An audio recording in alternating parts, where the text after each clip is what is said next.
Okay, NATO,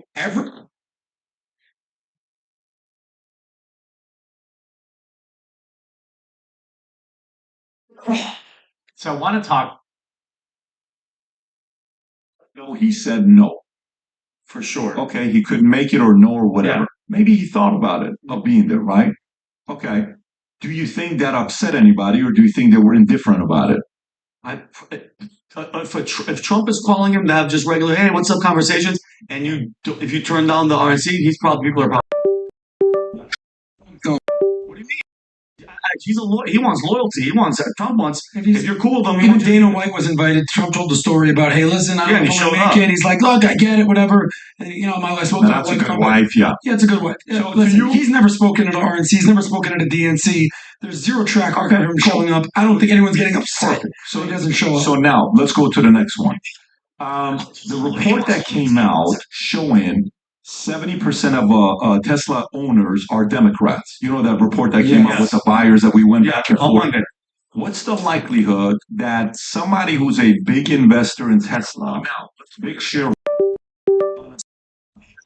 do you support his policies? I do.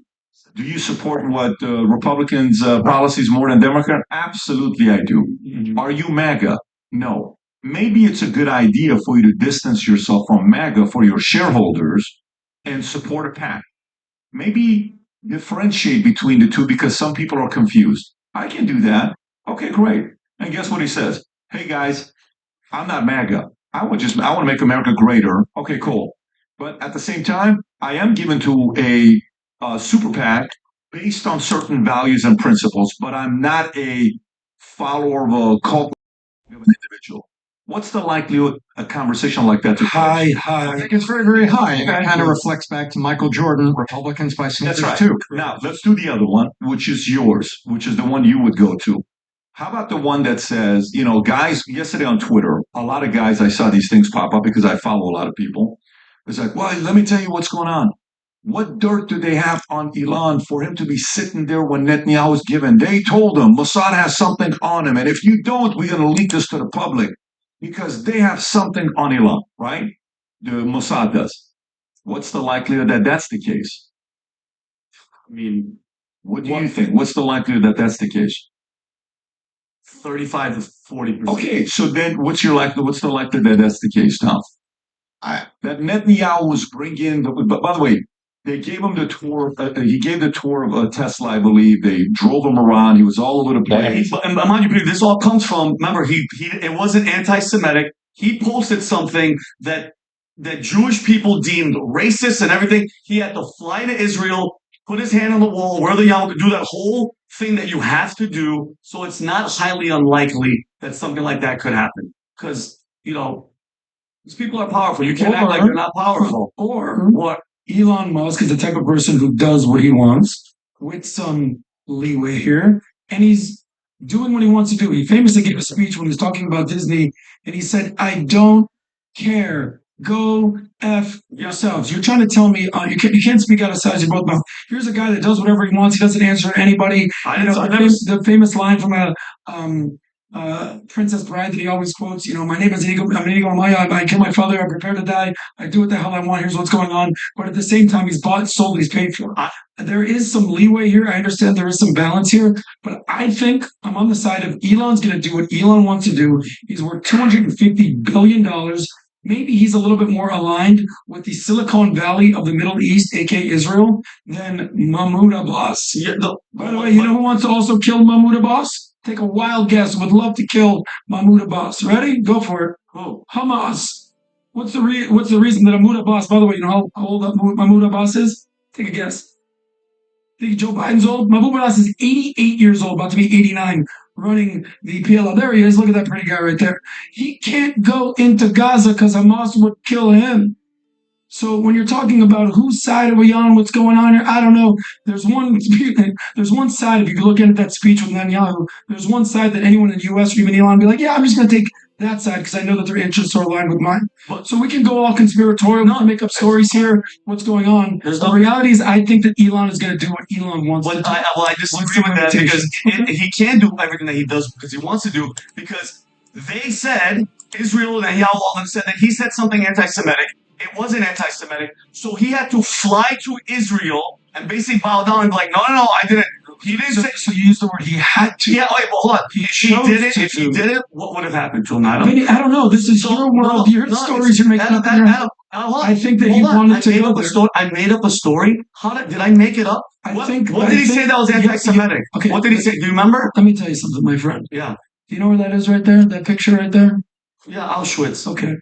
You ever been to a Holocaust museum? You ever been to Auschwitz? You ever seen the worst of humanity? What does that? What does that have to do with what he said? The point is, what did he say? When you see stuff like that, it will change you. You ever been to the African American Museum in DC? No, I haven't been to DC. That will change your life. You ever go see any sort of genocidal Holocaust memorials, any sort of Armenian Holocaust memorial, any sort of African American? Go through that, walk through the horrors of what people can do with each other with genocidal. Like Syrians were genocided too. No, I understand that, but so my speculation is Elon Musk. What did he say? Can you find out what he said? That was so anti-Semitic. It doesn't focus on one word, Vinny. Focus on what he's actually seen and done. I got you. So let me tell you what I'm watching this morning. I'm watching this morning with Rob. Did you find what he said or no? So I'm looking right now. Okay. So this morning, Fox and Friends have Trump on. Trump calls in. So what do you think about the heritage, 2025, whatever. It says, I'm 25. So I am not with it. It says, I've never read it. I've never seen it. It's 100 pages. I'm sure there's some good ideas in there, but these guys are far-right conservatives that I disagree with a lot of what they have to say, but they're going to try to pin that on me. Okay, great. Then he says, what do you think about what's going on with Netanyahu and, all this other stuff? He says, Israel is good at a lot of things, but one of the things they are terrible at is public relations, okay? And what's public relations? Public relations is, like Mr. Beast right now. We're going to go into the story with Mr. Beast. Guess what he has to do? He has to do some public relations. He has to talk to some people and say, how the hell do I handle a situation like this? And do you think he has some handlers behind closed doors from Endeavor, that are telling him, here's the letter, here's how to go through it? Okay, no problem. So, do you think Elon called maybe a Larry Ellison and said, hey, Larry, the thoughts on what happened right now, what is it? Can you zoom up? So who posted what? You have said the actual truth. Yeah, so he was called anti-Semitic in reference to this post. You have said the actual truth in response to this post by the artist formerly known as Aaron. So he said Jewish communities have been pushing the exact kind of dialectical hate against whites that they claim they want people to stop using against them. I'm deeply disinterested in giving the tiniest shit about how Western Jewish population is coming to the disturbing realization that that hordes of minorities that support flooding their country don't exactly like them too much. You want truth? Said to your face, there it is. All he said was, you have said the actual truth.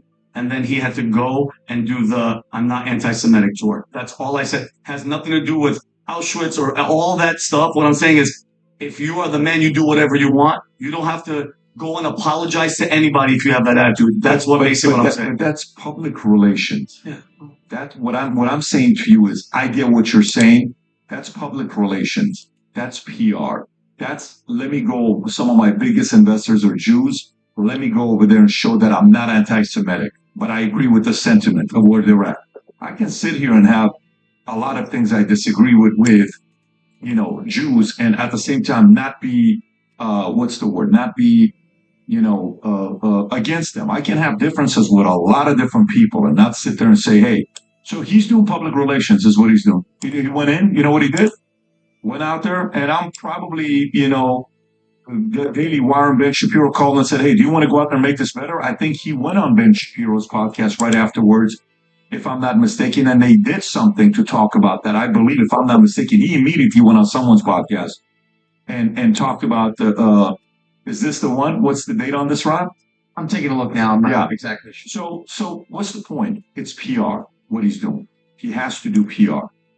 Do I think that he is there yesterday because somebody has something on him? I think it's as simple as a business decision. So if he said something against another minority, against African Americans, would he have had to? Yes. Really? 100%. You have to. 100%. You have to make that audience know, listen, I'm not against you, but this is my current position on this. He would do that as well.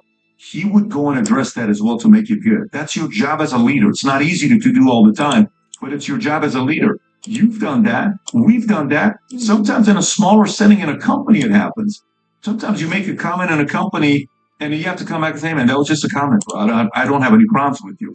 This is just on a larger scale because there's a microscope on everything the richest man on earth does. Yes. Whatever you do, imagine times 8 billion. That's how many people are watching what this guy's doing. How many people are watching what you're saying out of work environment or something like that? You take that times the 8 billion people that will watch. Also, don't forget the following, especially when you're dealing with PR. There's a flip side to it. There's a team of the PR team called crisis management. Yeah. Because anytime you're a celebrity, anytime you're a public figure, you're going to do some great things. They want to amplify it, but you're also going to mess up, and they're going to want to diffuse that.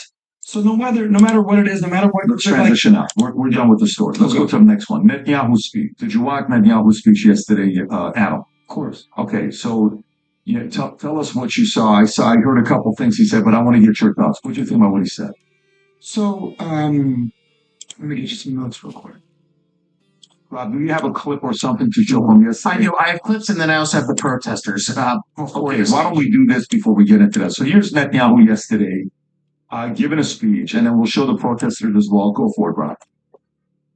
Many anti-Israel protesters, many choose to stand with evil. They stand with Hamas. They stand with rapists and murderers. They stand with people who came into the kibbutzim, into a home. The parents hid the children, the 2 babies in the attic, in a secret attic. They murder the families, the parents. They find the secret latch to the hidden attic, and then they murder the babies. These protesters stand with them. They should be ashamed of themselves.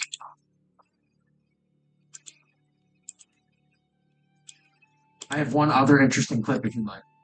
Let's see it. All we know, Iran is funding the anti-Israel protests that are going on right now outside this building.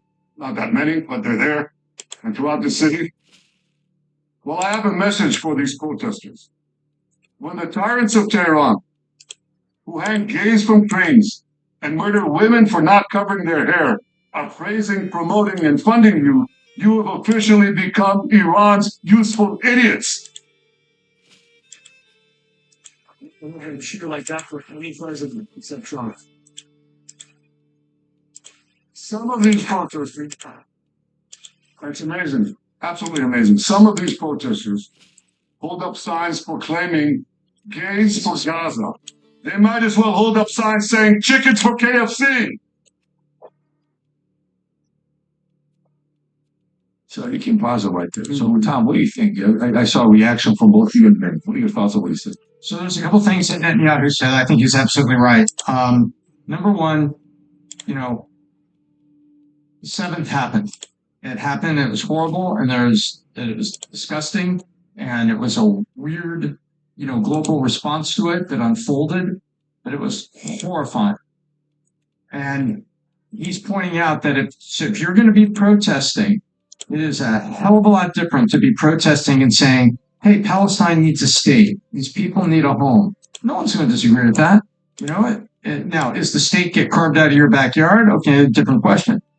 And so you can be compassionate about people and the strife and the situation they're in.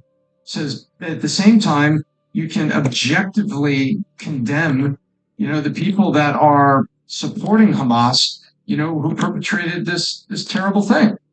And so the other side of it is, you got to be careful what you support, because what you support also reflects on what you don't support. And what you don't support is going to make an implied reflection of what you support.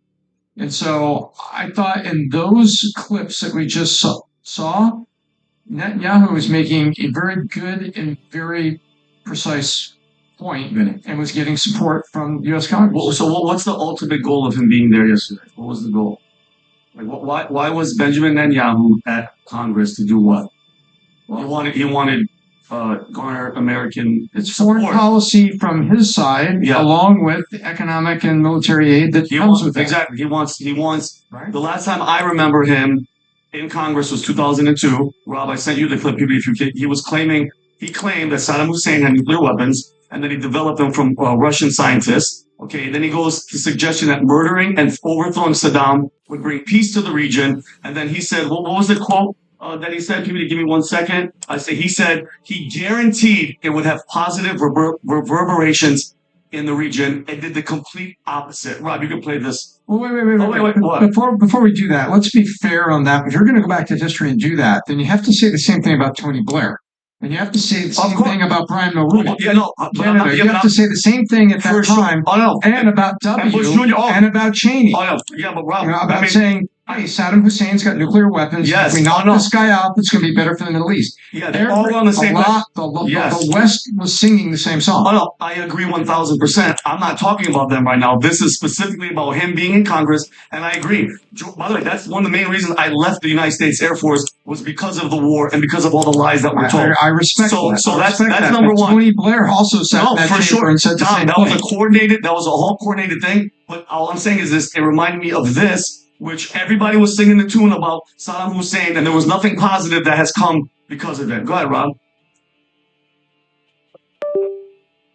I guarantee you that it will have enormous positive reverberations on the region. Killing Saddam And Hussein. I think that people sitting right next door in Iran, young people, and many others will say, the time of such regimes, of such despots, is gone. There is a new age. Something new is happening. And that's speculation on your part, or you have some evidence to that effect? I was asked the same question in 1986. I had written a book in which I had said that the way to deal with terrorist regimes, with terror, was to deal with the terrorist regimes. And the way to deal with the terrorist regimes, among other things, was to apply military force against them. The way we did in Afghanistan. The way, for example, I want to answer your question. I guess I'm running out of time, so I quickly was trying to get to. We've done, I think, what you proposed in Afghanistan, yet I haven't seen that sort of neighborhood effect. Well, I think there's been an enormous effect. Really? The effect was we were told that there would be a contrary effect. First of all, people said that there would be tens of thousands of people streaming into Afghanistan, zealots who would be outraged by America's action, and this would produce a counter-reaction in the Arab world. But I think you're not saying that when you take an action like we did in Afghanistan, we're going to see all of the other countries just fold. No, what we saw is something else. First of all, we saw everybody streaming out of Afghanistan. The second thing we saw is all the Arab countries and many Muslim countries trying to side with America, trying to be okay with America. The application of power is the most important thing in winning the war on terrorism. If I had to say, what are the three principles of winning the war on terror? It's like, what are the three principles of real estate? The three L's, location, location, location. The three principles of winning the war on terror are the three W's, winning, winning, and winning. The more victories you amass, the easier the next victory becomes. Yeah, First victory in Afghanistan. I mean, but think about Pat. So he guaranteed that guarantee didn't fall through. I mean, it completely fall through. Afghanistan, still a mess. Nothing positive is going there. I don't know. What did he say you disagree with? What did he say about earlier in that clip that was played that said supporting gates for Gaza, it's like, chicken for KFC? Or when he said the same people that are being funded by Iran who hang gays from, what did he say? From a crane. Or they beat up a woman because she showed a little bit of hair, are the same ones that are funding you. You know what they look at you as a useful idiot, right? I'm not anti any of that.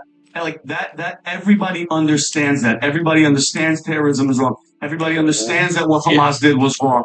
Who funded them and who pays for all that, that's a whole different story. And going back to us, nobody knows what happened on October 7th meeting and why. And that's a whole conversation we've had 100 times. Nobody knows where we are. I think the protesters are bought and paid for. They're bussed in, and we have a video that we could show PPD about that. And I get it, but it's like, what is the ultimate goal? We all get it. This war on terror, there's no face to it. It's been going on for how long? Terror. These guys are what?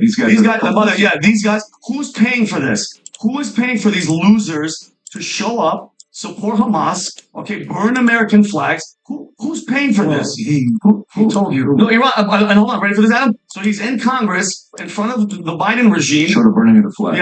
Yeah, which pisses me off so much, Pat. And then, Adam, what I'm saying is this Biden regime that he's in front of and they're all cool with. Who released that $6 billion, or how much was it, Adam, to Iran this year? Who was it? Joe Biden. Joe Biden. Okay, so I don't want to hear all this. Oh, they're supporting. We're not supporting. They're funding this. All these people, and this is again the border as well, because the people that are masked. Who knows where the hell they are? Who knows where the hell they come from? Who's paying for this? Where does this come? This isn't organic. This is paid for. This is somebody wants this to be seen, and obviously it's election year. But that's kind of. Yeah. Seems like there's more camera coverage than there are actual. Yeah, and by the way, where is this? Is this the Capitol? Is this outside the Capitol? By the way, so burning and setting fires outside, nobody's going to get arrested. My opinion on flag burning. I give my opinion on flag burning a month and a half ago. Go ahead, Adam. Well, Vinny, you're going to have to pick a side, buddy. Here's the reality. Okay, because it's a side picking thing. I have to. So that's exactly what you have to do is pick. You have to pick a side. I don't want anybody dying, Adam. I don't want any war, but I want answers for why we are where we are. Period. Is that bad to ask? Totally appropriate. Okay, thank you. But just like how there's a binary option between the next presidential election, you're going to have to pick Trump or you're going to have to pick Kamala. You're going to have to pick a side in anything. Is Trump 100% right? No. Is Kamala 100% wrong? No. But you're going to have to pick a side. So, you're bringing up Bibi Netanyahu, for instance. I had to go back and figure out, all right, this guy, by the way, the reception he got when he walked in the room, you would think like the second coming of Jesus showed up. I was like, whoa, I had no idea there was this much support in Congress. Himself. He was surprised. He made a look. Okay, and this is his fourth time speaking in the joint session. Yeah, go ahead. Can I hear this?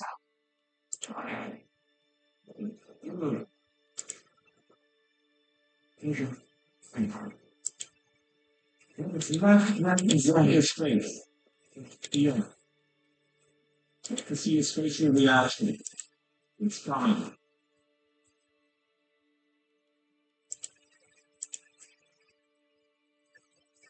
He doesn't take you from the screen, no chance. Okay, you don't have it. There's a look that he makes where he's kind of like, they continues like a surprise look. Wow, I didn't even know you guys liked me this much. I thought this was not going to be the case. Correct. Yeah. It was resounding to the point where I was like, all right, this is a little much. I was like, all right, why is it? So number one, the testimony that he gave was just a congressional hearing. That wasn't addressing Congress like this. This is the fourth time he's done this. By the way, you might be saying, well, is it unique that world leaders address the joint session of Congress, was basically when the Senate and the House all come together? It happens pretty often. Last year was Zelensky. Before that, it was Jan Stoltenberg, who runs NATO. Macron addressed it. The Pope has addressed it. Shinzo Abe of Japan. The president of Afghanistan. Bibi Netanyahu has done this 4 times, and I think this is his 5th term of being the prime minister of Israel. But here are my 5 biggest takeaways of what he talked about. He spoke for about an hour after that very, very warm reception. Reception, yeah. Number one, he talked about what happened on October 7th, and he said it was very clear. He said, this is not a clash of civilizations. This is a clash versus barbarism and civilization. And he was very clear to say the American allies, Arab allies, whether it's Jordan, whether it's Kuwait, whether it's UAE, he was very clear in saying this is not about Israel versus the Arab world, Israel versus Islam. This is about barbarism. And who's the leading sponsor of terrorism? Who's the leading sponsor of barbarism all around the world and all around the Middle East that's sowing discord? It's the Islamic Republic of Iran. And he was very clear about that. He says that these are the people that are funding Hamas. These are people who are funding Hezbollah. These are the people that American soldiers are fighting against the Houthis in the Red Sea. Americans are dying. By the way, on October 7th, you know how many people died? 1,200 people died from 41 different countries. You know how many American citizens died? 37 Americans died. Oh. Americans. Yeah. So there were 255 hostages, and 135 was returned. So he basically called out Iran. He said, quote unquote, America is the guardian of Western civilization, is the world's greatest superpower, and is at the forefront of stopping the Islamic revolution that Iran wants to sponsor all around the world since they came into power, as you know, in 1979. Number 3, biggest takeaway. Who's funding all these useful idiots, as they call him? Well, there's a few people. Iran is the leading sponsor. You also have the George Soros globalist wing. You also have the TikTok generation wing that's going on out there. They want to sow discord and chaos in America, and these are the useful idiots. And you know what I found very interesting? He called out the university presidents. He called out Harvard, he called out Penn, and he called out MIT. You know what was interesting about MIT? Do you know who graduated from MIT? Bibi Netanyahu. You know, he was educated a lot in the United States. He's a very worldly guy. So a lot of change, and the biggest critics, like Bill Ackman, came from those institutions, which makes them even more upset because hey, I gave my money here, I gave my time here, they gave me a good degree, good education, and now it's come to this. So a lot of those folks are upset. They seem that it's and these useful idiots. So when I said you have to pick a side, Vinny, here you have someone, the Prime Minister of Israel, being applauded by American congressmen, basically saying, we support America, we love Israel, we love America, and then you can juxtapose that with the useful idiots shouting death to America and burning the American flag. It's not a hard pick for me, and I assume as an American veteran, it's not a hard pick for you, but those are your options right there. These are the useful idiots. These are the resistance who hate America. Number 4 point, Gaza. Let's address what's going on in Gaza. He said there's a 3-part plan, and the 2 out of 3 are the most important. He said, number 1, we are going to demilitarize and de-radicalize Gaza. Demilitarize and de-radicalize Gaza. We do not want to resettle Gaza, but we do want to have security control so this never happens again. And then he said, where has this happened before in history? Because let's use history, because if you don't learn from history, you're destined to repeat it. Well, in Germany and Japan, they had to go through de-radicalization and demilitarization to get where they are today. Look at them now, they're some of our greatest allies. So here you have a situation where our enemies in World War II are some of our greatest allies in the world today. He basically talked about the second coming of the Abraham Accords, which he wants to basically call the Abraham Alliance, and he thanked Trump for that. He also thanked Biden for his support, especially on the attack from Iran that came in April.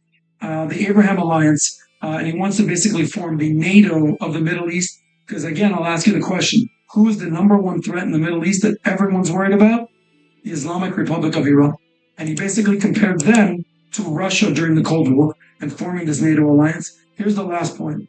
I had no idea that the relationship with America and Israel was actually this strong until I saw how Congress was treating Netanyahu. It was a full-on bromance. And he said the following words. He goes, the future looks bright, basically, because America is a light in the world in the darkness. And we are proud to be on the front lines against terrorism in the Middle East. There's no American boots on the ground there. Israelis are dying, fighting terrorism. So if you're like, oh, well, Gaza, I want to free Gaza, cool. But do you also support the Houthis in Yemen? Do you also support Hezbollah in Lebanon? So you're just supporting Iran's terrorism tentacles. Cool, got it, makes sense. So he said that Israel is an oasis of prosperity and peace in a troubled region. Like I've always said before, Israel is the nicest house in a very bad neighborhood. And America is a light in the world. And he left the speech, these people in Congress, selfies. So I'm thinking, are all these people, let's go down to our APAC must own all these people. Okay. Is that what it is? Sure. How about, I'm learning this, the most evangelical Christians in America, the most, millions, tens of millions in America. They stand with Israel. They follow the Bible, the land of Abraham, Isaac, and Jacob. So they are the reasons that they are so steadfast with Israel. It has nothing to do with actually Bibi Netanyahu and Israel. They read the Bible, and Judeo-Christian values permeate, especially through the Republican. Well, here's my question, though. Can I, because you're saying you have to take a stance. How about, can I do this, Adam? Can I hate Hamas and anything that any terrorist organization stands for? And at the same time, disagree with Bibi Netanyahu, the guy that's, he was supposed to be on trial for bribery and all that stuff in his country, that has been saying forever what he's wanted to do with Gaza. Okay, it's not a secret. And all the signs, all the warnings, all the everything, all the failure of security. And then you're talking about the future of Gaza. How many displaced Palestinians who aren't Hamas had to leave and get out because of the bombing? 2-point-some million? How many? Millions of people. You mean to tell me when the smoke clears and the bombing and everything's done, how many of those people are going to be brought back? So I'm genuinely inquisitive. What do you mean brought back? I mean all the people that had to leave because their homes are rubble now when they rebuild this thing. And I've seen photos and I've seen what the future of what Bibi wants it to look like. How many of those people are going to be gone? Like, hey guys, come back to your homes and to your land. I'm just curious. Lemaire says, where do you think those people are, buddy? Who knows? Who knows? We They're displaced. They're all over the place. Then you read the news, bro. What news? They're still in Gaza. They've been moved from Rafah to Gaza City to Kunyanis. Like, they're still in Gaza, guy. Yeah, but not Egypt won't take them in. Jordan won't take them in. They're not in Israel. It's not their responsibility to take them in. Listen, hear me out. Yeah. They're still in Gaza. What do you mean, who knows? I'm saying I know. You know. Everyone knows. They haven't gone anywhere. What about the part of Gaza that got in the most? Those are that's destroyed. Okay. What I'm saying is, that's like saying, "Hey, we're in Fort Lauderdale, bro. Fort Lauderdale's destroyed. We got to move to Miami." Cool, we're moving to Miami. Yeah, they're still in Florida. Yeah, they're a different part. But my question is, once the main part is bought back, how many of them are going to be able to come back and reclaim what? The rubble? That's all I'm saying. They got to build it. Listen, don't get it twisted. Gaza should be Singapore right now. Gaza should be Dubai right now. They've been granted billions of dollars, bro. Billions of dollars. And where'd all that money go? Follow the money. Where'd all the money go? Well, for what? To terror tunnels and stolen and hijacked by Hamas. This isn't a secret, dude. Just follow what's going on here. Hamas, where does Hamas leadership live?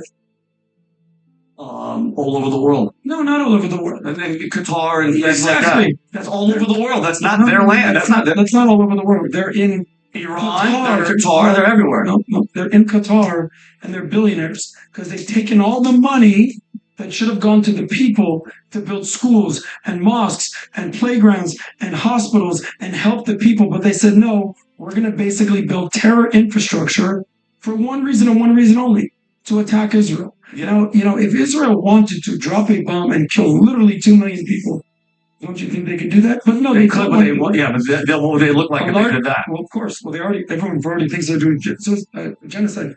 But what's the point? We're talking about Bibi Netanyahu's speech. He said in the speech that the international court, they're basically trying him to be a war criminal. He said that and check this in the speech, it's been the lowest civilian to combatant casualty in the history of war. Why? Because they drop leaflets, text messages, calls, emails. They say, we are coming into the city next week.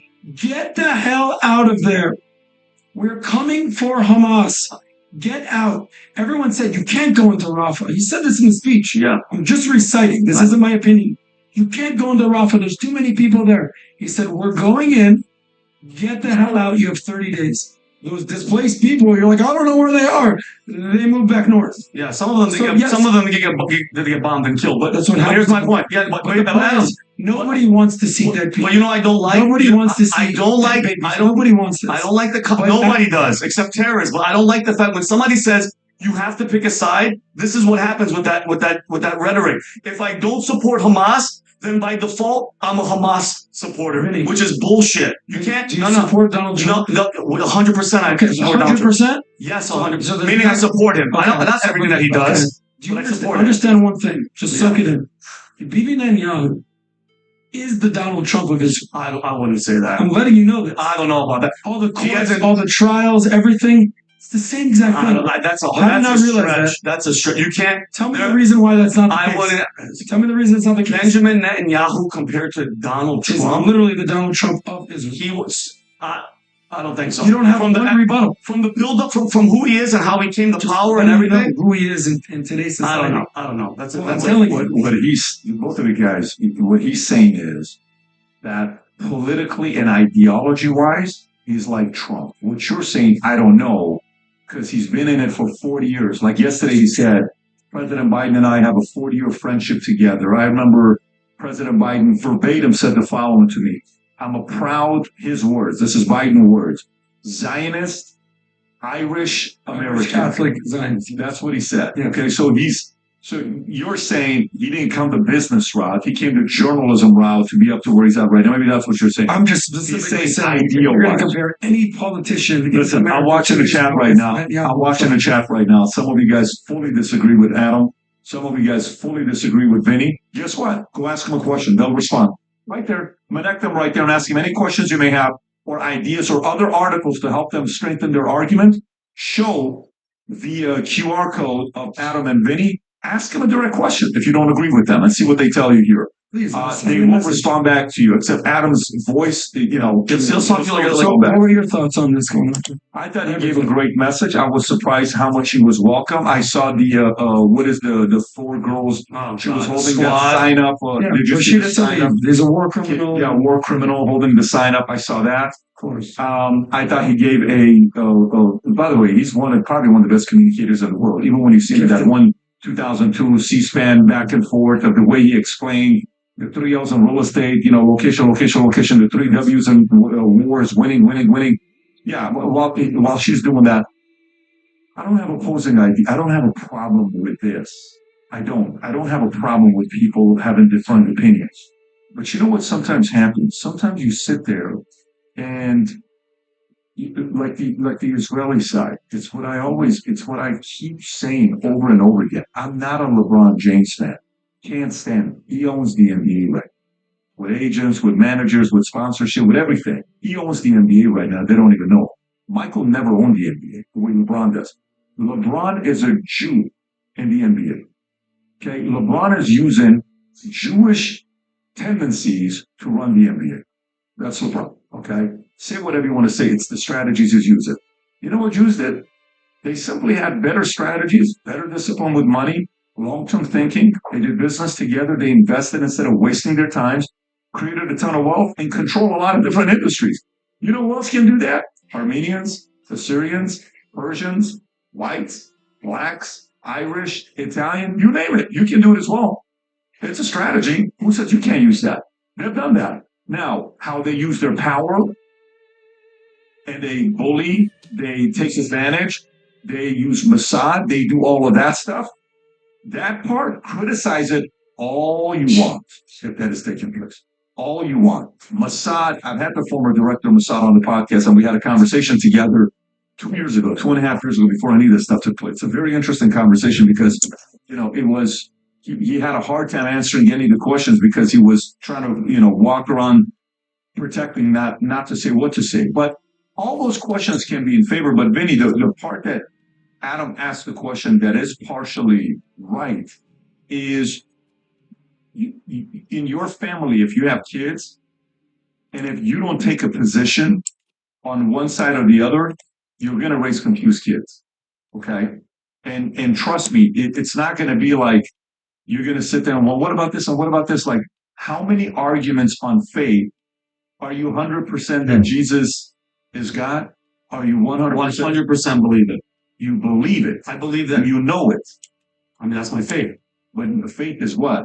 Is my believing something that I haven't been seen, but I believe in my heart. That's right. Me too. But it's faith. There's a risk in faith. Of course. Okay, you marry somebody. Are you 100% that's going to work out? Definitely not. Definitely not. You're going based on what? There's an element of faith, right? In certain things, you'll do business with certain people. I've been in business with a lot of people that I don't trust 100% of them. Can't say that. I'm going to go into insurance business with some guys that I trust them 100%. It's not going to be the case. But there has to be a position on what one side stands for versus what the other side stands for. And for me, having lived in Iran, and I want to say this continuously, and seeing what happened. By the way, they talk about Israel is the reason why the Middle East was at peace. You know why the Middle East was at peace? It wasn't Israel. It was because of the Shah of Iran. The Middle East was at peace when the Shah was in charge. That's when Iran ran the world. That's when Iran was the reason why there was nothing going on in the Middle East. The first time you ever heard the statement, Makbat al-Rika, happened in 78 by Khomeini's camp. Pre-78, you would have never heard those phrases from Iran. Iran would have been somewhere like right now, you know how we're sitting there talking, saying, where are we going for Christmas? Yeah. You know what the conversation would have been? Let's go to Iran. I'm being serious with you. We would have said, let's go to Iran. Let's go to Iran. Let's hang out there with the family. Let's go stay at the Four Seasons. Let's go stay at Hilton. Let's go stay by the mountains. Let's go skiing. Have you seen the skiing, what Iran looks like? You ever seen the mountains of Iran? Ridiculous. Have you seen what the skiing in Iran? Go skiing in Iran. And this is Iran. People don't realize that is Iran. That's not Aspen. That is not, Montana. That's Iran. Okay. Iran was a place that was heaven on earth until these Hezbollahs, Khomeini, these people showed up. And it changed. That is a proven case study. So, as much as Israel wants to take credit for the Middle East being at peace, you know how the Shah was? Here's how the Shah was. The Shah was slightly different than even Netanyahu, because I'll take a completely different position here. The Shah got so powerful, so strong in the Middle East, that nobody wanted to fight. With Israel, every once in a while, there's what? There's fights. Yeah. With the Shah, top 5 military in the world, everybody's like, look, man. You do not want to cross the line with the Shah. Peace, peace, peace. And then the 25-year oil renewal contract was coming up in 1979. Hey, man, we got to make sure the Shah falls. Jimmy Carter, Shah falls. Contract, it's a mess. Then, comes Saddam Hussein, comes Khomeini, comes all this stuff. It's a mess. Ever since Jimmy Carter went to Iran to do a toast with the Shah, December 31st of 1977, the Middle East has been a shit show. Ever since. This is the toast. Rob, if you want to pull it up, Carter and the Shah. Ever since this toast, this is the day. The last time the Middle East was at peace was this day. Pull up this day. That's the day. Okay? That is the last time the Middle East was at peace. December 31st, 1977. Jimmy Carter praises Iran as a what? An island of stability. What?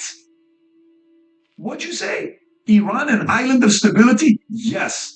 A Democratic president called Iran an island of flippin' stability. Then what happens? They leave. Hey, man, these guys are getting a little too powerful.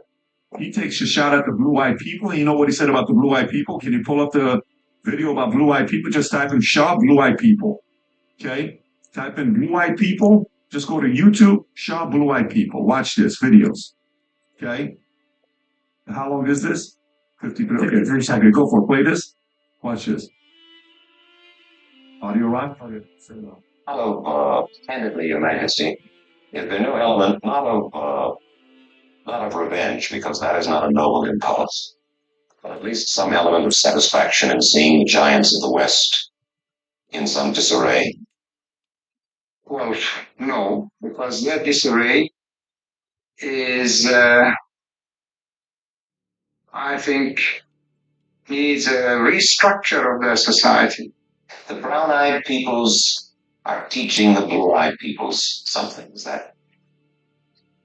Well, no, we are not teaching something. The blue-eyed people have to wake up. Wake up to? From their Sleeping pills. Complacency for this torpor in which they put themselves by taking maybe too many sleeping pills. You know what he said there? You know what your bet is, Robert? That's 74 or 77. Can you see what the date is on that? It's either 74 or 77. This is the last time the Middle East was at peace. The Democratic Party, Carter, whose campaign was Human Rights Movement, which was a noble movement, good guy, caused him to fall. After he falls, what happens? The Middle East has never been at peace since December 31st of 1977. We can talk about all this stuff that we want. And even Jews sometimes want to give a lot of credit for Israel. Pre-Israel was doing what they were doing, Iran was bringing peace. And by the way, Iran had a very good relationship with Israel, and he was not a fan of Zionists. Have you heard what he said about Zionists? Can you pull up Shah of Iran on Zionists? You've never heard what he said about this? I may have, but I can't recall the whole thing. Shah of Iran Zionists. Watch this. That's the one. That's the clip. It's too long, right? You have to realize, I have a book coming out in September. It's a book I've been working on for 14 years. The character in the book is an Assyrian kid named Asher, whose mother is Armenian, who is about a secret society that recruits kids and develops them into future leaders of the world. As it got closer that this book was being released, in the book, one of the villains in the book is a former director of Savak. Savak is the Mossad, the CIA of Iran. Still to this day, they're Savak was, not after Khomeini. Do you know who contacted me and said I have to have a meeting with you? Oh, the former director of Savak. So this guy's like He he was came to dangerous. the house, and me and my wife and this guy and his wife, he spent 8-9 hours with me. We talked about the good, bad, ugly, what happened with Iran to follow all this stuff because of this book. Okay. And he says, how do you know me that you're depicting me as the person in the book here? Because he read the book. Somebody had to read the book. And we sat there and he says, am I the villain? Are you talking about me? And by the way, he's the main bad guy. I wrote about him as the character of the villain prior to ever talking to him or meeting him. Wow. How did you like the book? Oh, he couldn't believe the book. Wow. When it came out. So, but the point here is, you know, sometimes Jews want to take a lot of credit for, you know, Middle East, all this. I got to tell you guys, if you're watching this a little bit on the Israeli Jews folks, okay, yeah, the Middle East was at peace when Iran was in charge. Okay, I'm just telling you. Middle East was at peace when the Shah was running Iran and everybody and their mothers would go to Iran and visit. Okay? And Mossad and Savak were closely together. Mossad, Savak, MI6, and CIA would all train each other. Just so you know. Savak was trained by Mossad, was trained by CIA, was trained by MI6, and then Iran's destroyed. Then comes, you know, the new Iran, the Hezbollahs, the Houthis, all this stuff.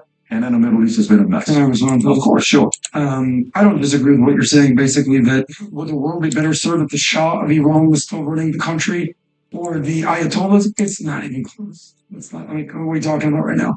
By the way, when Israel became a state in 1948, a lot of other Middle Eastern countries became a state because the Ottoman Empire controlled the entire Middle East up until World War II. Until World War I and then World War II, the British mandate of Palestine basically was taken over. Lebanon, Syria, Jordan, Transjordan, all these countries came to be. You know one of the first countries to recognize Israel in 1950? Iran, the Shah. So they recognize that Israel had a right to exist. That's the definition of Zionism. By the way, do you know what country today has the highest approval rating for Israel? The people of Iran, because they know what it's like to live under a thug-like regime. So the numbers are just basically adding up here. But what's the point? So, you know, you can be critical of an enemy, obviously. You can also be critical of an ally. Well, you know what you could also be? You can be critical of your own country. I love America. How many times am I criticizing Trump, Biden, Kamala? That's part of democracy. So you can criticize who the hell you want, and that's fine. By the way, do you know Bibi Netanyahu's approval rating in Israel? Take a wild guess. In Israel. When wartime happened? No, right now, bro. 83 points. What is it? What do you think it is? 83? 83? 95. 95? 50. 32%, guys. Yeah. Well, Hold on. What's Trump's approval rating in America today? 40, 50%. No. Approval rating? There it is right there, 32%. So what does that mean? Well, what's The Trump's? majority of Israelis are like, yo, bro, I don't like what you're doing. That's a democracy, homie. What is a Trump's approval rating right now? 48. You know the number, it's 42%. That's his ceiling and his floor, basically, for the last 8 years. What's Kamala Harris's approval rating? There's Trump right here. What's the number? I guarantee you it's 42. What's the number, Rob? Favorable. 42.4. Oh my God, how do I know that? Yeah. What's Kamala's? It has to be what, 20, 50? 38%. Oh, What's the point? Is that in a democracy, exactly. Well, this isn't a democracy, but you keep going. I hate when people say this is a democracy. We are want not you a to- democracy. We're a republic, Yeah. but we're also a democracy. How does that work? Vinny, I want you to go read the Bill of Rights and the Constitution, the Declaration of Independence. What about the Pledge of You Allegiance? saw a video one day that was like, we're a republic, not a No, democracy. it's in the Pledge of We're just running Allegiance. in it. You love the Pledge of We're a Allegiance. democracy. You love the Pledge of It's a Allegiance. republic of which it stands. Yeah, we're the republic. But we're also a democracy. I don't believe it. That's like saying, We're a republic. I'm a human, but I'm also a being. Yeah, you're both, guy. Get to your point. Yeah, point but just is- don't call me a Homo sapien. Yeah. It's true. What's Kamala's approval rating? Adam, get 37 big point. I already made the point. Okay, then we're moving Is on. That's it. that you Fantastic. can be critical All right. of your allies and your Yes. enemies. All right, so we're moving on. Points be damned. Let's just go another So, round. so again, agree, disagree, connect. Have the conversation. Use the app directly. Ask the questions you may have. If you agree, disagree. I mean, Tom had a lot to say. If you guys disagree with what Tom said the last 25 minutes, ask him. Ask him and say whatever you disagree with and say, Tom, I fully disagree. Watch Tom all of a sudden get 50 minutes 10 right now for seconds. this. 10 seconds. No, I'm not giving you I 10 got seconds. the big dog of the Middle East. Here we is go. who? Saudi. Saudi. Okay. Thank you. All right, Exactly. let's continue. Let's go to this next thing here. All right. Can we talk, with your permission, Adam, can we talk about Kamala Harris? Just talk about Kamala Harris here. All right. So Talk about practice. Kamala Harris, a few stories I'm going to go through here. One, Harris earns $231 million in donations on day one of her presidential campaign. One. Two, Kamala Harris managing her money. What is she doing with the way she's managing her money? Let's talk about a couple things there. One, her mortgage, we know is 2.65%, as if it matters, right? But that's what she's got. So Vice President Kamala Harris and her husband, Doug, earned a combined $450,000 in 2023, including Harris's $218,000, the VP salary, and his $174,000, which is a Georgetown University professor. They also earned $50,000 in taxable interest, $6,000 from Harris's book royalties. That is pretty bad. By the way, my last quarter's book royalty on one of my books, Your Next 5 Moves, was $154,000. A vice president's yeah. How much? Let me explain to you what this means. Do you realize how you are the vice president of a freaking free world and you have only $6,000 of $6,000? You know what that means? That's $6,000. You know, honestly, you make around $5 to $6 per copy you sell, depending on the agreement she has. That means only 1,000 people bought her book the last 12 months. They should have never disclosed that fact. That's embarrassing. I would send that money back and said, please don't report this to my dad. What is her book? What's in it? By the way, give it to charity so I can say all dollars give it to You charity. ran a publishing company before. Am I off base to say $6,000 residual? By the way, do you know what her agent makes, Vinny? Do you know what her agent makes on that? 15%. You know what's 15% of 6? That means he made roughly $1,000 for the year. You know how many Kamala Harrises you need to make $1 million if that was your client? You know how many? 1,000 Kamala Harrises would make the agent $1 million a year. You need 1,000 vice president, and she's running for office. Let me continue here. Yes, Their charitable contributions is $23,000, with significant donations to colleges in California and Howard. Now, next, investments and assets. The couple's assets range from $3.6 million to $7.3 million, primarily held in their retirement accounts and cash. They have $850 to $1.7 million in bank accounts and between $1.79 and $4.4 million in retirement accounts. Harris's pension includes California state pension worth $39.81 per month, stating at age 60, and a lump sum San Francisco pension valued at $250 to $500. And then real estate mortgage, they own a 3,500 square foot home in LA. Good for them. They bought for $2.7 million in 2012. Wow, in 2012, that's 12 years ago. That's probably that's a good size home. And now worth $5 million. There's no way it's only worth $5 million. It's got to be more than that. They benefit from a low 2.65 mortgage rate on a $2 million loan. Good for them. Obtained during the pandemic, which has significant. Okay, so that's that part. What they're doing financially. Okay, and then stories you're hearing about. A couple other things. What would the economy look like with Kamala? I'm going to put all these 3 stories and then we'll get into it. WSJ. What would a Harris presidency mean for economy? Kamala Harris, while largely in sync with Biden on economic issues, emphasizes priorities like building up the middle class, paid family leave, and affordable child care. A former Harris advisor asked her to focus on easing high price on working families while the administration faces criticism for inflation that hit 40-year high. Tax and housing policies include supporting Biden's tax agenda to increase tax on corporations and high-income households. Got it. Trade and climate stance. Harris opposed major trade deals like the Trans-Pacific Partnership and the U.S.-Mexico-Canada Agreement. Differing from Biden's stance, she supported a Green New Deal and a comprehensive fracking ban and played a key role in passing the Inflation Reduction Act and the largest U.S. investment in combating climate change. Tom, thoughts on Kamala? Well, let's break this down, and let's not pick on her personally. Let's just pick on her policies. So trade and climate stance.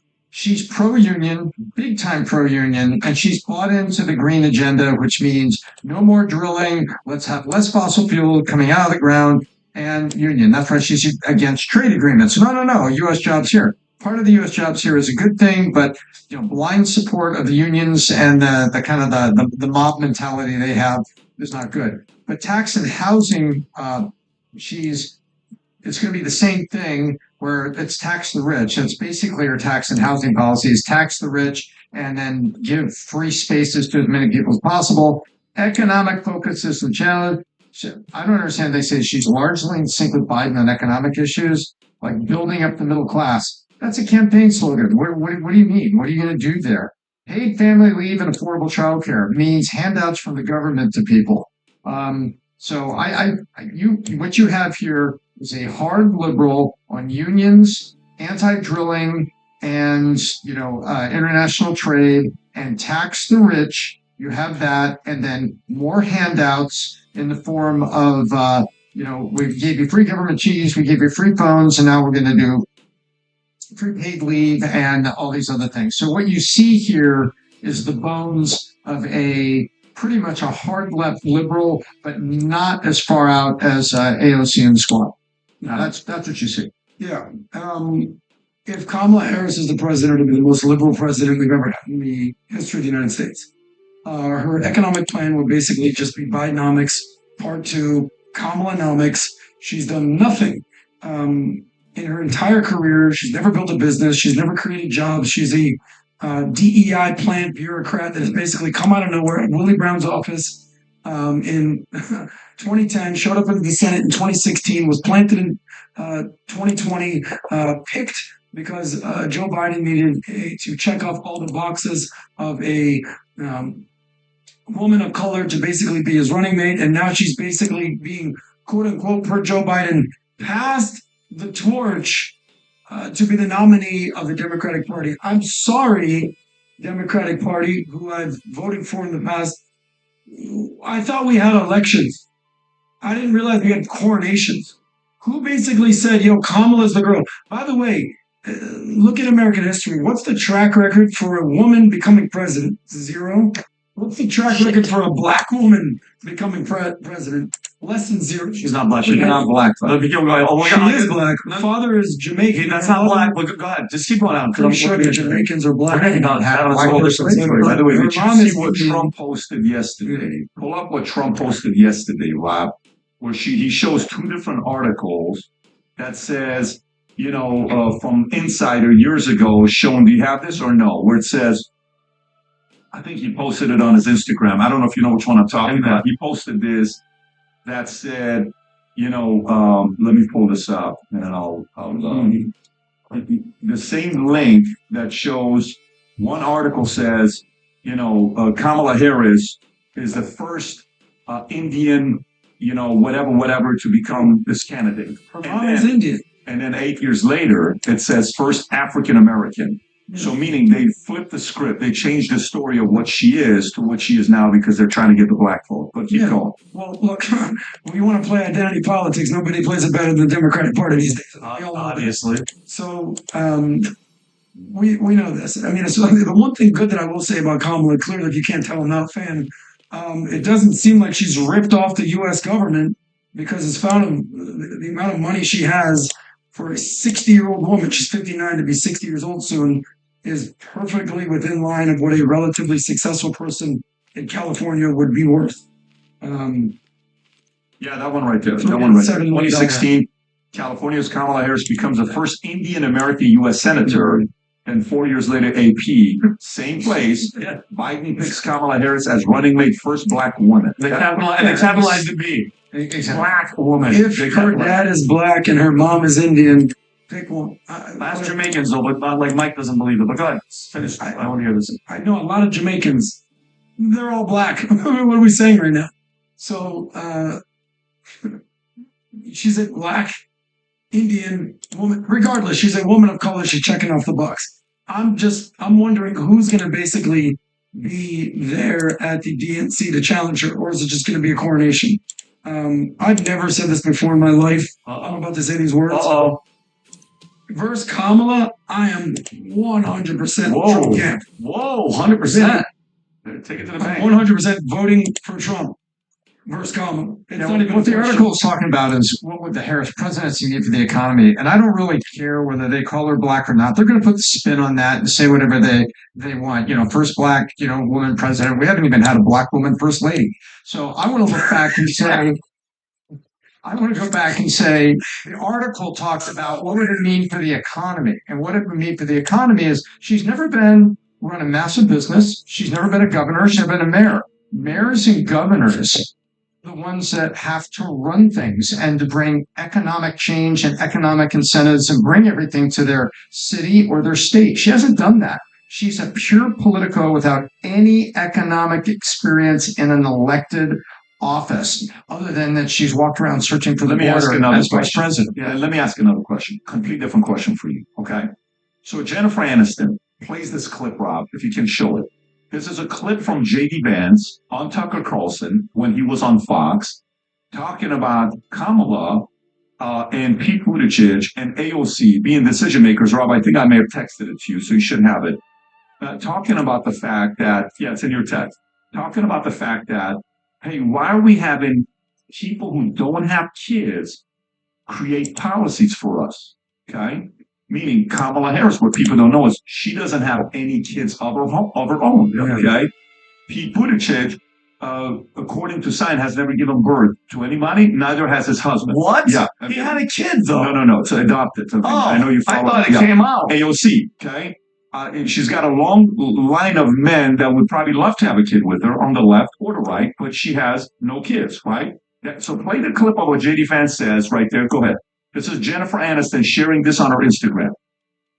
So maybe she is a big J.D. Vance fan. Sense that we've turned our country over to people who don't really have a direct stake in it. What they're saying is that we're effectively run in this country via the Democrats, via our corporate oligarchs, by a bunch of childless cat ladies who are miserable at their own lives and the choices that they've made, and so they want to make the rest of the country miserable too. And it's just a basic fact. You look at Kamala Harris, Pete Buttigieg, AOC, the entire future of the Democrats is controlled by people without children. And how does it make any sense that we've turned our country over to people who don't really have a direct stake in it? Okay, I got a question for y'all. Okay, and I want to open it up. And Tom, I want to come to you first. And then Vinny, I'm going to you. And then Rob, I'll go to you last. So here's what we're doing. Are you gonna have a kid, bro? Jesus. One. I stole the kingdom for you. Which of these, Adam? The least you can do is have a baby. And rank them, Tom. Rank them to say I'm not ready for that. Do you think a president who's never served the military shouldn't serve?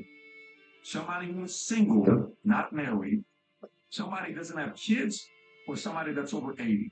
Rank them to say there's no way I would want a president that was military, never served, doesn't have any kids of their own, single, not married, and over 80. Which of those four are you least comfortable being your president? Tom, I'm coming to you first. I'll say one more time. Never served in the military, so doesn't know how to be the commander-in-chief, right? Doesn't have any kids of their own, never been married, and last but not least, over 80 years old. Tom. So the one that I would probably look at, You can rank it like top of them. Worse, like I have a problem with this, but I really don't have a problem with this. First, second, third, fourth. Rob, can you put that poll, see how people respond to that? so I would be number one single Else this little girl. family in America. Very important. That's probably the first thing I would But look at. that's your biggest problem. You can't have a single president. Yeah, and then I go down to It's marrying down. You think you're going to on that's not. I'm lying. Everyone's down. Tom, Let's see you want about to send that. it to then I'd probably go kids. I don't know how to rank that. I certainly prefer. Tom, you have yours. I have. Go ahead. So number one, I think over 80. I don't want anybody like that's You can have one. I'm about to have one. Okay. Yeah, but he should have been gone by this. Like he should have been gone in November. One. I think over 80. What's- Especially with the brain situation. With Trump's going to be over 80. I'm saying he should be gone. Anyway, number two, no kids. Okay, I got a couple Kids add, yeah. in the war. No military, no necessary. So you don't give a shit if they're single. I think that'd be a fun. Okay. That'd be a fun little. Where you at? Tom, I'm going to still come to you, so please have your numbers. Okay, I'm very clear on 1 and 4, and 2 or 3 interchangeable. Last on my list is number one first. Like, there's no way I want Number one, I don't want a single president. Dude, you know how much you got that one? A single president. Imagine Andrew Cuomo, single president. Come on. Go through it. Number two, I'm okay with someone who's 80 if they're functioning. Okay. Because Warren Buffett is 95 years old, doing just fine. Donald Trump, the guy Is that's 80 or fourth, or where's 80? second. Okay, and then? No kids, because I do believe that they're running a country probably. And military, we've had dozens of presidents who never So saw you're most importantly, there's no way I want a president that's single. I don't want Oh, my God. president I going. don't want a president that's 83. I don't want a president that has kids, but you're a little bit okay with it. And then last but not least, when you've been in the military or not today, I don't really give a shit. Yes. Okay, Tom. Okay, single, 80, military, kids. So you don't get rid of that feature. I would prefer that they do. Okay, so but my It's gonna concern sack my would be fucking if pants. I don't sit in kids. No, I get that. But let's just say you're hot, you're attractive. Let's say you dated like a good looking guy. Like, let's just make up a name, like a guy named Montel Williams. Let's just say you're so attracted, Tom. You dated a guy named Williams. Let's just say you really are. Oh, he's got my kids. Or we elect Kennedy 7 years before we elect him. But the point I'm saying to you is Kamala Harris, no kids.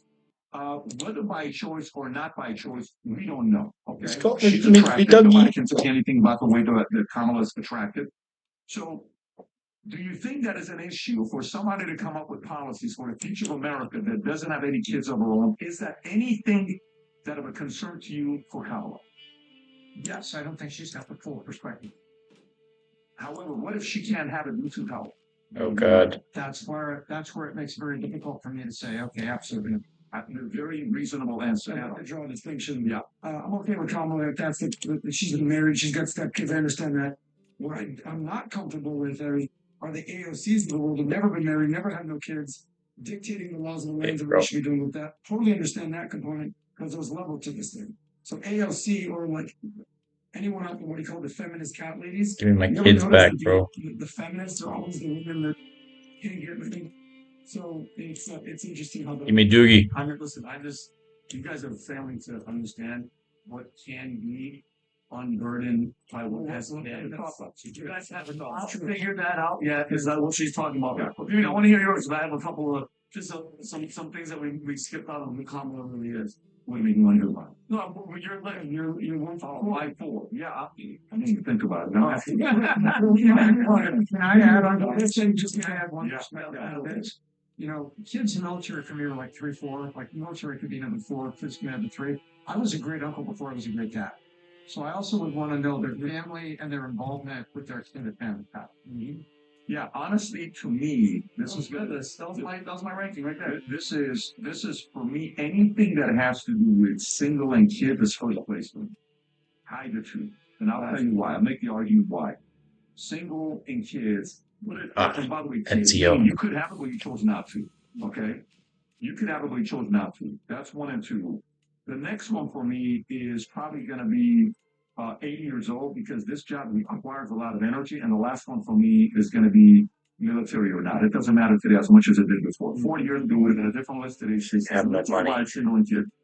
The reason why it's single and kids, assuming you can have kids, is because right now, while I'm doing the podcast, like you know how Adam was talking, and all of a sudden you go to have unusual this afternoon. Do you have the notes ready? No question, my guys. It's gonna be like for like a split second, you're lost on the podcast come back. Yeah, just like somebody that's watching a podcast right now. Well, you cannot tell me for 100% of everything. Motherfucker.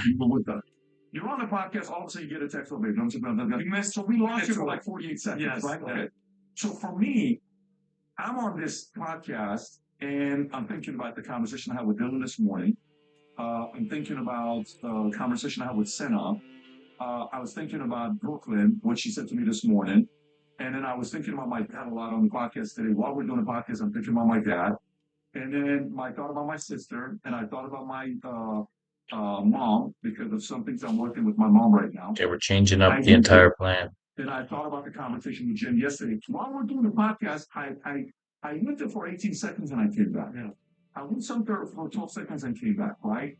A person who's married with kids with other responsibilities is better for society than somebody that's single with no kids. We just call it better for society. And I don't mean it from the standpoint of you're a bad person or not. You're just better for society because as much as someone's going to try to explain what it is to have kids, you won't know it until you have it. As much as someone's going to explain what it is to be married, you won't know it until you frustrated and the part, the bad part, all of it, right? So when you are there, you'll be able to make policy decisions in a way that are both personal to you from experience to understand and say, I became a better insurance salesperson when I had a family because I understood the value of life insurance when I had a family. Make sense? I understood small business owners better when I had to put my own money into starting an office in at least 3 years for $3,660 a month over 3 years. I can't afford to pay something like this. I only got $20,000 in the bank. I understood the fear and anxiety with this and so on. The ring, when you put the ring and you say, I do and I'm married, I'm like, oh shit, I'm officially married by the state and by the church. Now I got real responsibilities, right? So it changes. So that makes me uncomfortable. The thing about 80 years old was different because this is a lot of work. This requires a lot. You cannot be attempted for president. You need the energy. Now, Trump is a very healthy 78-year-old today. No drinking, no drugs. No drinking, no drugs. But you also got to realize age goes like this. Oh, for sure. When it goes like this. Now, if I have to choose between Trump being over 80 and making better decisions, having a wife, not only Trump is so ambitious, he's had 3 wives. I mean, that's a pretty good guy, right? He really understands what it is to be married, divorced, and kids from 3 different women. I mean, he's got a lot of experience there. He's unburdened by what has been. He is unburdened by what has been. Also, technically Mormon. What has been. Yeah. So, all right. So let's go to. I just want to make one point because they're pushing, and I apologize, Mike, I had to, because the left is pushing this, and you nailed it. This whole, you have to vote for her. She's black. They're riling up the black community. You know what the Biden did with Charlemagne the God. If you have a problem deciding me or Trump, you went black. Yes. Let me set you up with this. I'll just read the main titles and then you go from there. So, guys, Daily Caller, Dem representative says Republicans who call Harris a VVI candidate actually mean the N-word. Yeah, this clear. Just set this clip up. I'll read the next titles, which is Joy Reid. We'll play this one as well. And where Joy Reid says black people will look weird if they don't back Harris. Let's first go to the first clip, Rob, and then go to that one. And then the last one I'll add here that said CNN host said GOP using veiled slur against people like Kamala Harris. Again, racial. Play this clip first. Go for it, Rob. This is an organization, this is a right-wing campaign. This is going to be racist, misogynistic against the vice president. We're going to stand on the issues, and what really matters is the fact that she is qualified. They want to call her a DEI president or DEI candidate. She has more experience than Trump and J.D. Vance combined times a million, right? She worked at this thing. She turned down president of the United States. She was a senator. Fuck is my ally? States in the entire country, and so these are just racist dog whistles. Whenever you hear DEI, I want you to think about the N-word. I would be like, my God, that's a big activist. Scott, nobody in Congress would talk to me racist. Let's go to Joy Reid. Let's see which one's more ridiculous. That is Maxwell Frost from Florida, Democrat, but he is the first millennial ever to be elected to Congress. No wonder. Is this the guy South Orlando, Orange County? Yeah, God. And Jim Acosta next to him, one of the biggest losers on the planet. Here. It's okay. So, he's trying to eat the mushrooms. She got it. I'm gonna inherit that fucking war. Interest Vice President Kamala Harris into the presidential campaign, and she's now secured enough All right, we're delegates king. to become the nominee.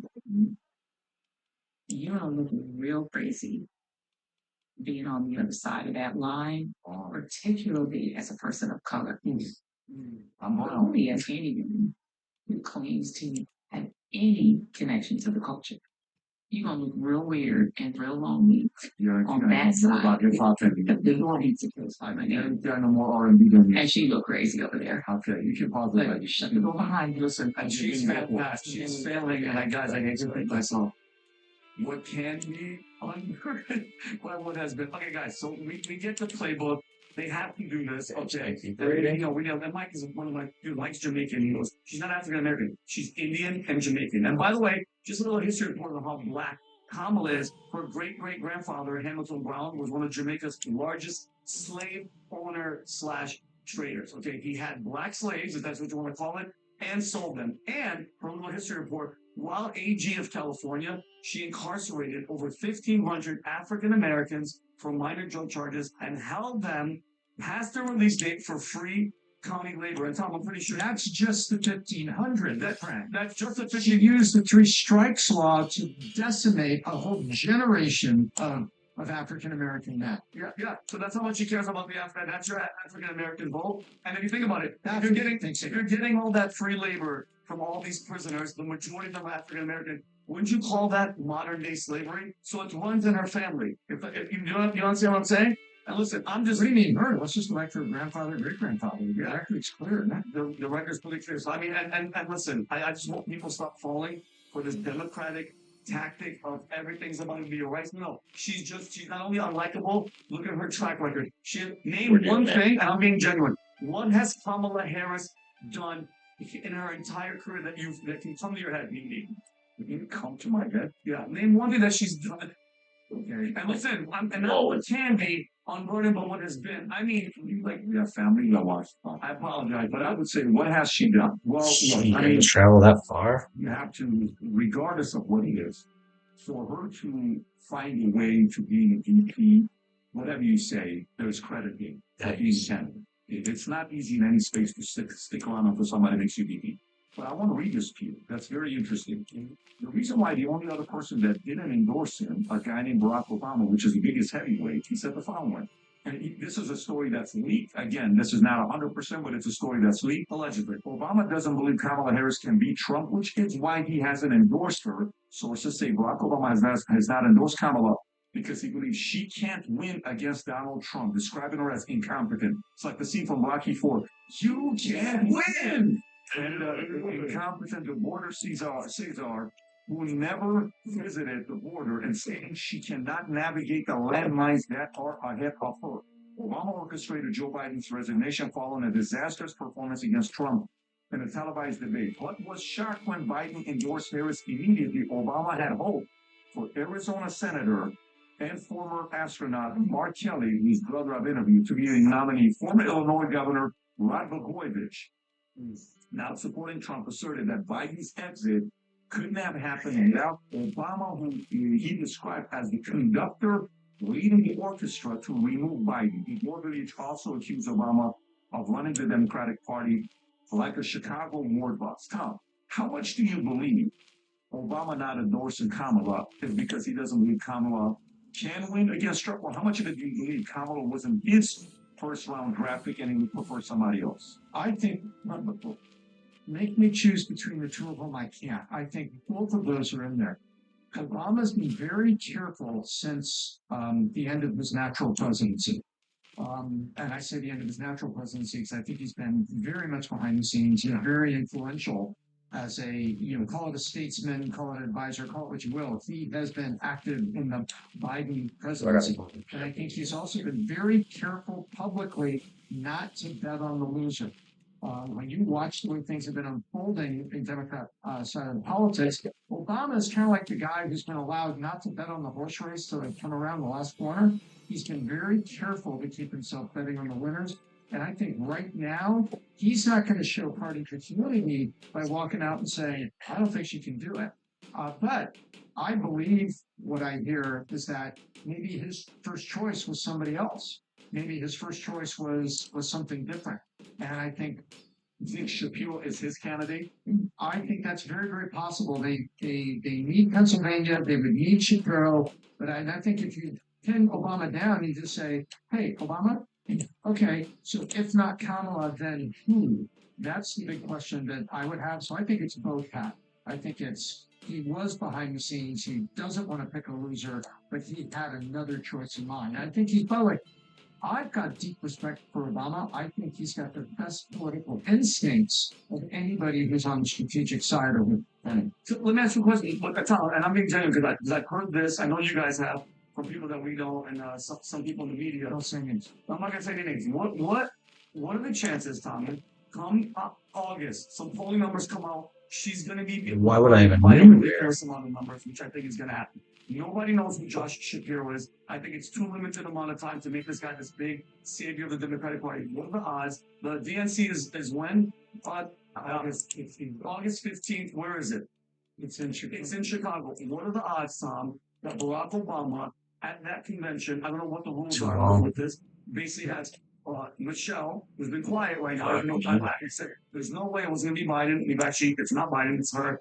He's not backing her. How much of a play is Michelle to be the savior? And, she'll have the backing and she'll have the votes and give Trump the best competition to beat Trump, I think, is going to be Michelle. I think it's a valid speculative option. To me, it's not 0, but it's not 99. But when I say it's not 0, I don't throw. You're gonna end up murdering you, kid. Very, real option that can be on the table. And I think what we also have to keep in mind is something that, a lot of people said, including Roger Stone on this podcast, said, look, once you do what we just saw, how they split it, Indian American, no, the first Black woman nominated vice president. Once you put that moniker and that identity around her, now you have to be part of the people that say, Kamala, you can't win, so you're not going to be the nominee. You have to be the ones that say no. And remember, Roger Stone and a lot of others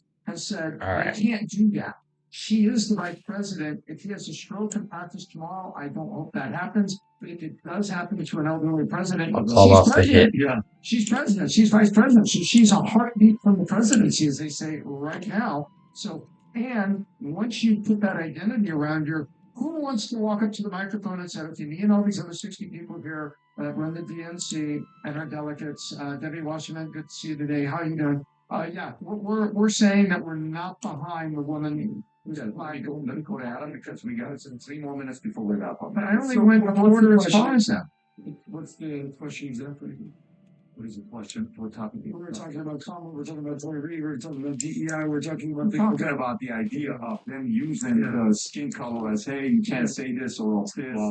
Look, this is one of the reasons that I'm just so disenfranchised with the Democratic Party, because this is not the Democratic Party that it used to be. It used to be the party of working man, hey, everyone get a leg up in society, not trickle down economics. Now it's just identity politics, it's wokeism, it's DEI, it's been hijacked by the progressive left, and that's the reason why you have moderates like the Joe Manchins of the world. They're like, dude, I can't even do this anymore. What the hell's happening right here? The progressive left, female intersectional decolonialization crew, they're taking over the party and then just anointing Kamala Harris with the DEI. It is a DEI thing. Sorry, nobody voted for Kamala. By the way, when she ran for president in 2020, it was Biden, it was Bernie, it was Amy Klobuchar, it was Cory Booker. Dude, she was like in 9th, 10th place in the Democratic Party. Stop it.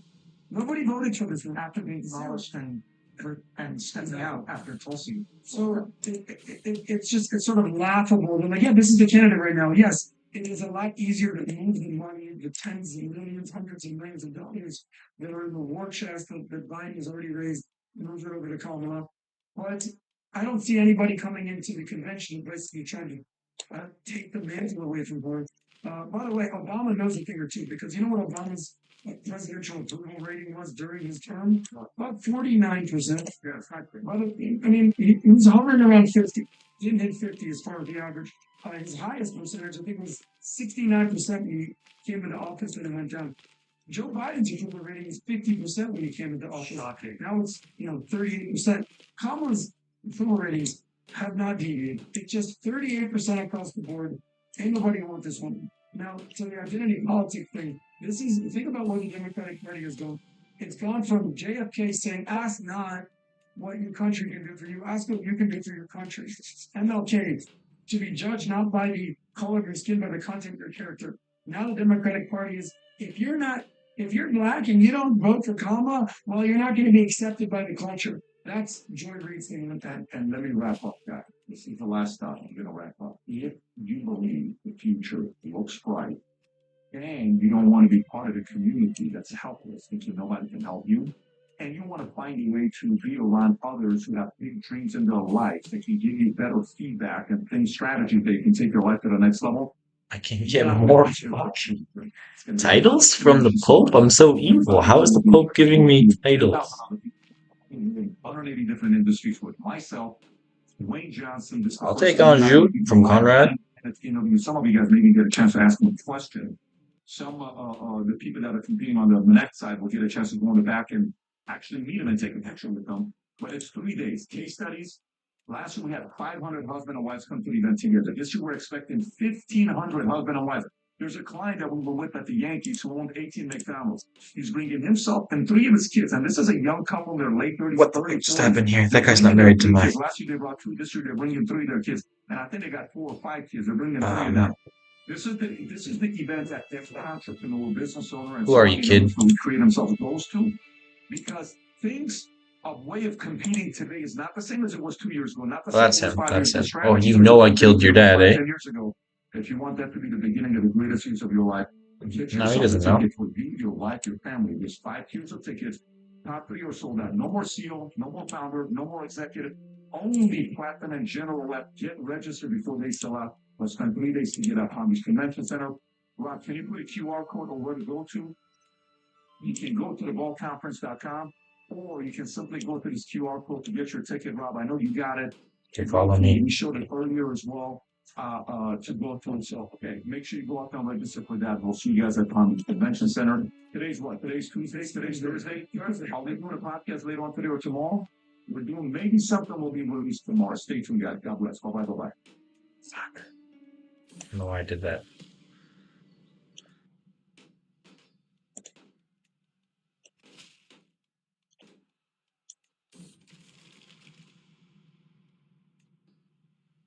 Alright. It's probably a good place to cut it.